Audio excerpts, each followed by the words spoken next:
What's up everyone, Allan Morrow here, and I'm just working on one of my tracks, and I thought I would give you a little insight into the little bass stabs that I've just done.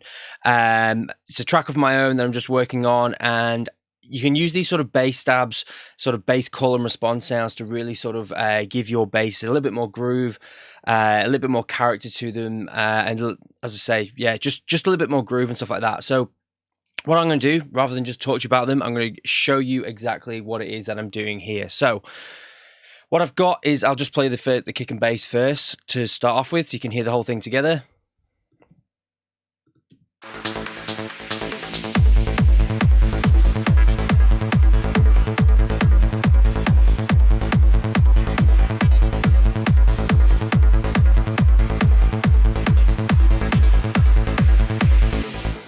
So I've got here just my kick. This is one of the ones out the Punchy Trance Kicks packs. If you want to check that out, I'll leave a link in the description below. So I've got my kick, I've got my bass here, I've got a top bass here, but it's these bass stabs here that I want to show you. So if I just solo these first so you can hear them.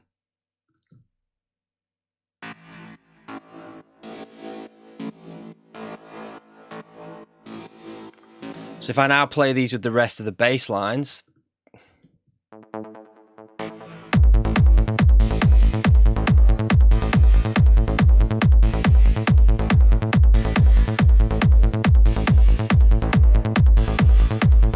they add a nice sort of bit of flavour to the bass, keep it a little bit more interesting and stuff. So what I basically did here was, I've got this one bass stab. This is from the Silent One Trance Bass sound bank. If you want to check that out, I'll leave another description below for that.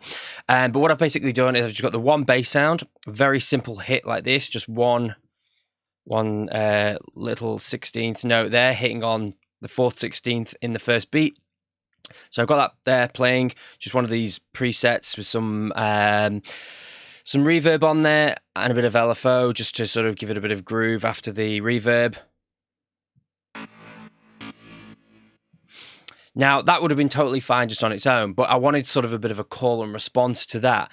So I could have used a completely different sound, but in this case, what I've done is I've duplicated that channel and I've actually changed the position of it. So you'll hear there's a slightly different groove to it here. Just play them both on top of each other.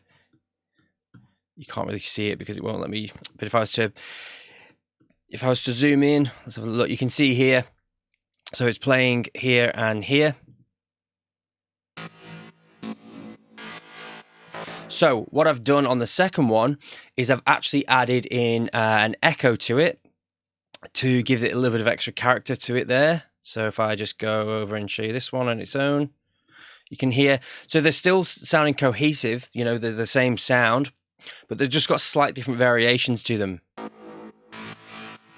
And the main difference with this second one is I've added in an echo, and I've also opened up the filter cutoff on that as well. Now, you could change anything you want in the second one. You know, you could change the release times or anything like that.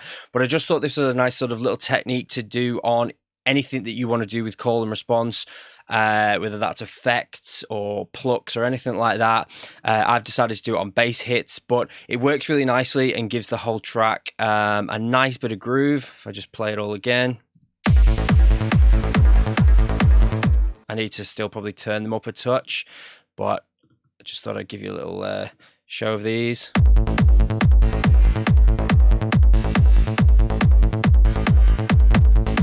So yeah, I thought I'd just give you a little insight there as to what I'm doing in this session. Hopefully that might spark some sort of creativity for you guys. So yeah, I hope you've enjoyed the video. If you haven't yet subscribed, I think around 57% of people that watch the video aren't subscribed. So I would really appreciate if you did subscribe to the channel, hit that notification bell. And yeah, if you haven't also done so yet, if you want to join the AM Studios production community, you will also receive exclusive tips and stuff like that, just like this, into your mailbox. So yeah, thanks a lot for watching, guys. I'll see you in the next video.